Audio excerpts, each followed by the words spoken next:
Hi, folks.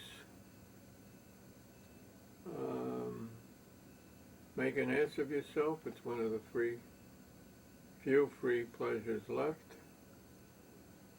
I did a drawing, and I think it's my original, what a strange word. Perverbs. What is a perverb? First, I was stupid enough to think that I had made up the word. But a perverb is like this. You can lead a horse to water, but what if he's another color? In other words, you play around with proverbs and do whatever you want. And it goes way back. It's older than me, and I'm pretty old. And remember what it says in Ecclesiastes, Kohelet, it says, there is no new thing under the sun. And so we're going to do from the book of Perverbs. And this is the illustration for today. You can't avoid... Oh. Okay, folks, pardon that interruption. You know, life interrupts art all the time. Is this art? What's art? Ars longa vita brevis. But that's Hippocrates, and he was referring to the fact that you need to see a lot of rare diseases before you can treat them. So art just meant skill in diagnosing, not art the way it's tossed about now, which makes it better than life, right? It's all art. Art is communication. If you do it very well and people like it and want to pay for it, they call it art so that they can sell it later for more money. Okay, so you read the inscription? So what does it say, Thelma? The leading 7 candidates for president, for Right. the president. Wow, they all look alike. Wow, they all look alike. Well, it's America, you know. They all look alike, and they all are alike, and that's the problem. And elections. Here's a proverb, elections.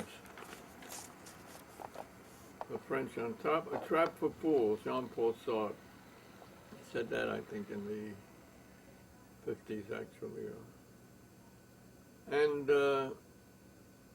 see, that's Sarkozy, but Le Pen, Sarkozy is supposedly a Democrat who lives in, who vacations in New Hampshire, is an American fool. I mean, American. Likes America a lot, and Le Pen is a French fascist. So elections are trap for fools. Well, that's a whole program by itself. So you know, if you got nothing better to do that day, I guess you could vote if you want. But vote without any illusions. And if you think if you just press a little button, going to make a big deal in everyone's life, forget it. You got to work every day and do good things. It's not easy, and we have a system that's basically corrupt from top to bottom. And here's part of the corruption here, as evidenced in this and every future election from now. And Will Rogers, the great American humorist of the 20s and 30s, he said, more elections are divided between sundown and sunup than between sunup and sundown. Get it? That means they're fixed, right? Stolen. Stolen. Yeah. A vote-stealing control panel. You see that? They got that now.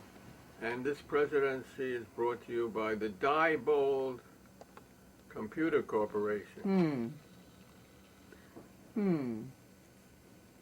All right. Now, what a country this could be, but what country is it? All right.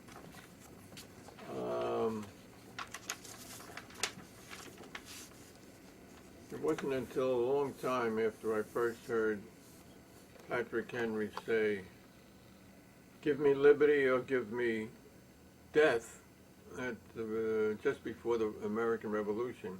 When he said, give me liberty or give me death, he owned only 15 slaves at the time. But later on, after Americans were able to compete against the British. The British appointed, England exploited all their colonies, and America was just a colony. Later on, maybe he did so well, maybe he was able to own more than 15 slaves. George Washington, for instance, owned 216 slaves. But that's because he was the leader and the first president. Oh my God. All right. So America has a long history like that, I think, of deception. Until 1912, only 10% of the people, I think I've told you this before, but I don't know if you remember, only 10% of the people could vote here, could vote for the Constitution in 1789, was it? Yeah. You had to own property. You couldn't be a woman. You couldn't be, you had to be 21. You had to own property. You had to be white. You had to own property. As a matter of fact, until 1912, just in order to vote for the Senate, you had to own property. So there was only 200 years. So where's the democracy involved? You mean, is America, no, wait here. Turn it the other way. The other way, right? No, Back to no, right it's upside way? down. No. Upside down, right. Yeah. Is America a fraud? Wait a while. What about all those wonderful things we were taught in the school, the greatest country in the world? Actually, it has the greatest army in the world. Americans are in 750 bases all over the world, military bases, on every continent. And, well, you all know about that. I will always cherish the original misconceptions I had about you, it says. Yeah, America had great ideals, but or it presented itself with great ideals that haven't yet been realized. But we're still alive, right? So Yeah. got a few more years before the sun burns us all to death. So see what you can do.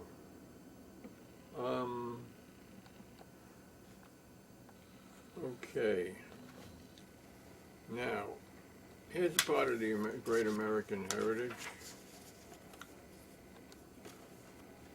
See, when America often corrects its mistakes. So, after America killed Malcolm X, it stamped out U.S. stamped out, it put out the stamp in favor, like Martin Luther King gets a stamp too. A holiday.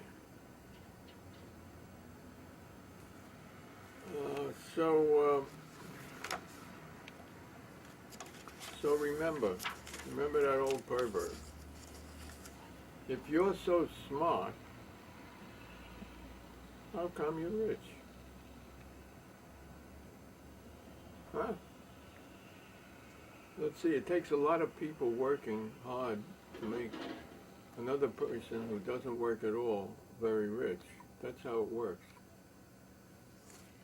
That's how it works. We're coming to the Olympics. I hate sports of all kinds.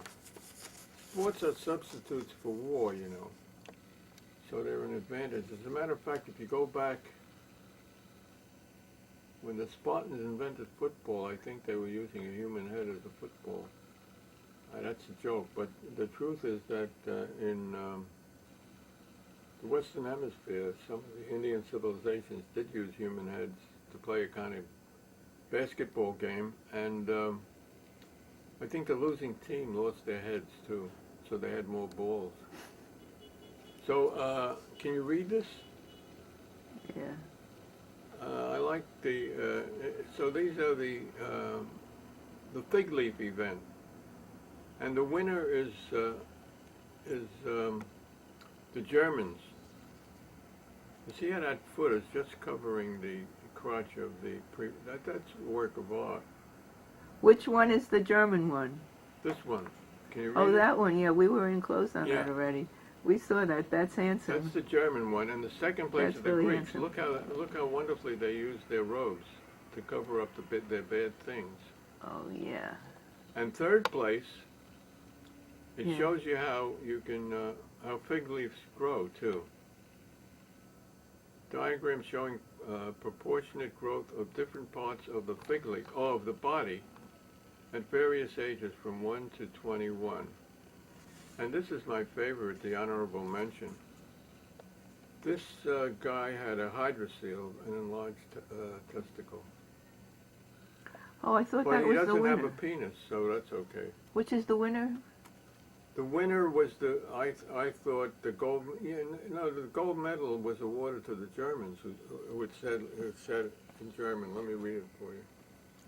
It says, "Und strebt mit 2 Schritten Vorsprung dem Ziele zu." And he strives with 2 great strides forward towards the goal. Actually, the Greek games were performed without clothes, a lot of them. But the other Olympic game that I like very much is the boxing game, where the contestants were allowed to use pieces of metal on their fists, on their hands, and it often ended with one of the boxers dying. But no one's perfect. So that happens in our boxing rings now. And in Sweden, boxing is outlawed. But in America, it's still going. Better than killing people directly, isn't it? So here, this is from... this is another great slogan: buy things, things are good for you. And Joe Farmer is saying, better send for another catalog, Mirandy. They're thinner this year. That must be on account of the market. People aren't buying too many things. That's all right. Now, remember what I think Abe Lincoln said: you can fool some of the people some of the time, blah, blah, blah. You can't fool all of the people all of the time, he said that, but Lincoln did. But most of the people, most of the time, is enough. Now, Lincoln gets credit for being one of the great presidents, but remember he also said if he could keep the Union together by abolishing slavery, he would do it. If he could keep it together by having it half slave and half free, he would do that. And if it was still slavery,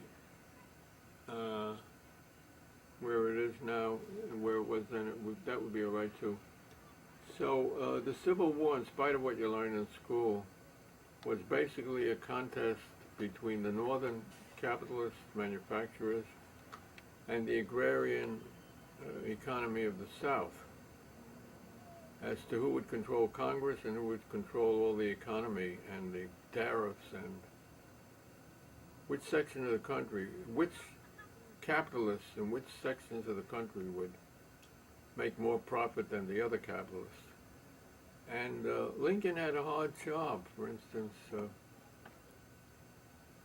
well, it isn't very known either that he once volunteered to fight the Indians in the French and Indian War, but he got there too late. He had a commission, actually, in office. But it isn't, some of his hardest problems were, you had to shoot deserters, because to teach them a lesson. So I think about 25 deserters were scheduled to be shot to death. And he got letters from mothers and sisters and sweethearts and wives of the deserters. And he decided to pardon 5 of them, so he had a terrific job of how hard it was for him to decide which of these men to kill and which not to kill. That's really a hard decision to make. How would you do that, Thelma? I don't know. I Also, don't know. there's another story about the immigrants. Irish immigrants were coming here during the Civil War. They were asked an innocent question like this. You want to become, as they landed, you want to become a citizen eventually, don't you? And when they answered yes, they were immediately sent to Detroit, to an island near Detroit, and enlisted voluntarily, and I mean, they were drafted and were sent out without a free day in the country to fight the country's civil war. Boy, was that civil. All right, so you realize that we get a lot of interesting quotes from Solomon, the great wise man. And you see this? This is what he said. He said, Solomon said. I can't see it. All right, point it. All right. Solomon said. Let's see if I can see it. Yeah, I can read it. Happiest is he Who was never born at all. Never born at all. Like evolved. Like evolved. But how many people like that do you meet? How much time do we have? We have 12 minutes, 11 minutes. 12 minutes. All right. These I found very recently, and I happily expropriated them and put them together.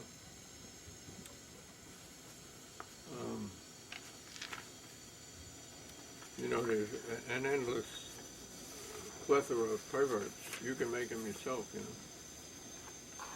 This is by a Jewish proverb from Tosefta, the Sanhedrin. That's a book that criticizes, a commentary on the Mishnah, which is a commentary on the Talmud, which is a commentary on the Bible. Those Jews never stop commenting, you know, never. Oy gewalt. So he said, when you, this rabbi, when you turn proud, remember that a flea preceded you in the order of divine creation. You know, man and women came later. So you should remember that, because he knew that already around the year 200. You saying you believe in divine creation?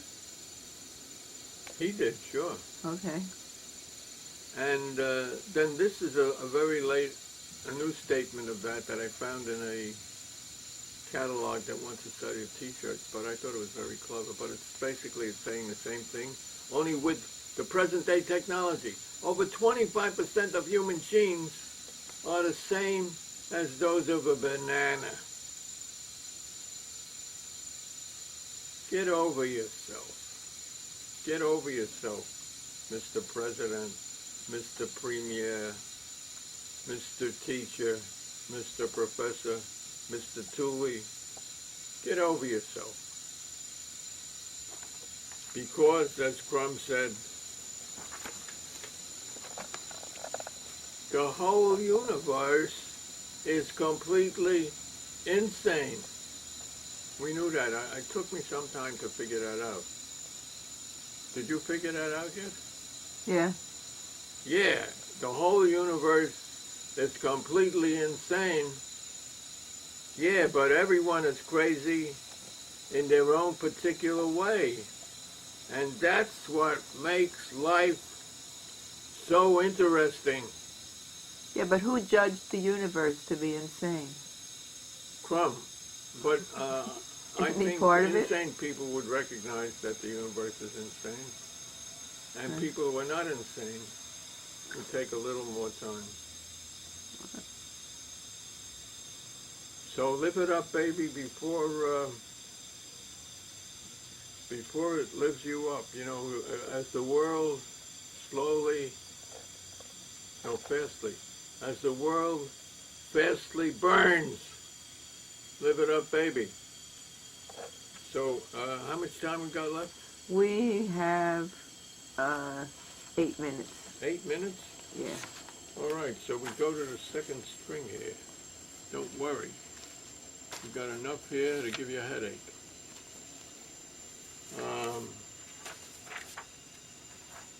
The worst is yet to come. No. Right. Journalism. We learn everything through the media. No, not everything, but every lie comes through on the media. Why?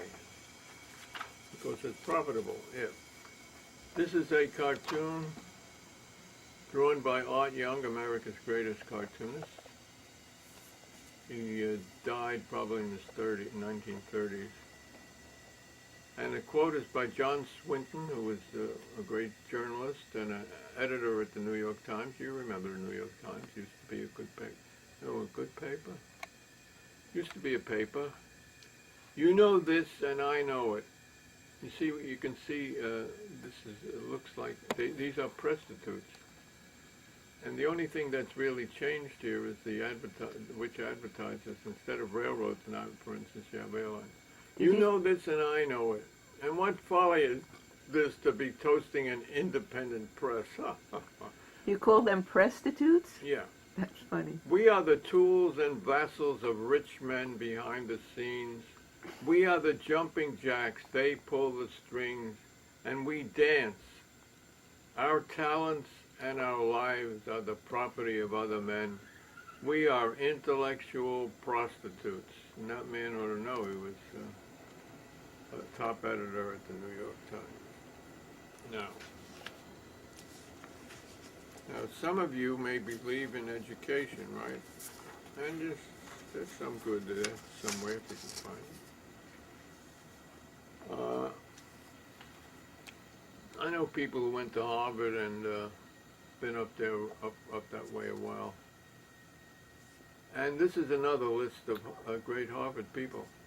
You can always, this is a perverb, you can always tell a Harvard man, but you can't tell him much. Here are some other Harvard people. Cotton Mather, you remember Salem? He burnt witches at Salem. John Adams, these are all graduates. He passed the Alien and Sedition Acts, in which about a score of newspaper editors were put into jail for criticizing his foreign policy. It put into jail. There's shades of things to come. Rutherford B. Hayes stole the presidency. You know, they manipulated the Electoral College. The Electoral College was put there to keep everything as far away as possible from the people itself. So that three or four of the presidents have been elected, became president without getting even a majority of votes. William Randolph Hearst and Teddy Roosevelt, they manufactured Cuba, the Cuban War. J.P. Morgan was the World War. These are all Harvard graduates. World War II profiteer. Talcott Parsons, professor, brought Nazis over to this country to help in the missile programs, I guess. John F. Kennedy established the Green Berets, who were very skilled at what they do. I shudder to think of what they do. Nathan Pusey was president when the students had huge protests against the Vietnam War. Some of them were expelled, but the son of a friend of mine was expelled, but I think they got him back later. Kissinger, the great who got the Peace Award, was both a graduate and a professor there, and is now under. If he goes to France or Germany, I think he will be immediately arrested as a war criminal, tried as a war criminal. 4 minutes. Cap Weinberger did Grenada in. Elliot Abrams did Nicaragua, and Bush #2 went to the financial school. He did Iraq. Still doing it. Okay, we've got 4 minutes. 3.5. Let's not end on a bad. I'm going to sing this song, which is adopted from. Literally, the words are by Fitzgerald supposedly Omar Khayyam, who had very little to do with it. Sometimes the translations are better than the original. There was no original. Fitzgerald worked on this for 40 years. He produced the beautiful work. These are three of the quatrains. Myself, when young, did eagerly frequent doctor and saint, and heard great argument about it and about, but evermore came out by the same door, came out by the same door wherein I went. Dee-da-dee-da-dee-da, dee-da-dee-da-dee. Some for the glories of this world, and some sigh for the prophet's paradise to come. Take the cash and let the credit go, nor heed the rumble of a distant drum. If you can, boy, watch out for that next draft act. And the last of my favorite line. A book of verses underneath the bough, a jug of wine, a loaf of bread, and thou beside me singing in the wilderness. Oh, wilderness, wilderness for paradise. Now. Okay, I'm trying to get that great picture. All right, I got your face. Those beautiful people sitting together. All right, let's get a nice picture of that. Okay. All right, so stare at this for all the time we have left. Okay, we just have 2 minutes. So, who did those woodcut? Who did those beautiful drawings? What was his name?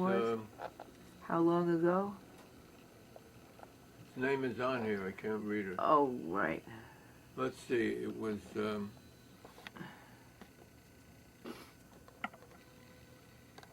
Edmund. Yeah. Edmund. I guess he was American. Right. Fitzgerald, of course, was British. I guess it's an Irish name, but he was a rich gentleman who spent his time doing this wonderful poetry. Well, let's see those other illustrations. I don't think I have that other. The one where he's giving some coins to a beggar. That take the cash and let the credit go. Yeah, that's another one. Okay, and then there's another one up here. Beautiful illustration. Black and white. I don't know what they're doing there. What's in that top illustration? What's that? The top illustration, what is it? The top one is coming out the same door where he went. Okay, it's time to say goodbye. All right, so have a good one and live it up, baby.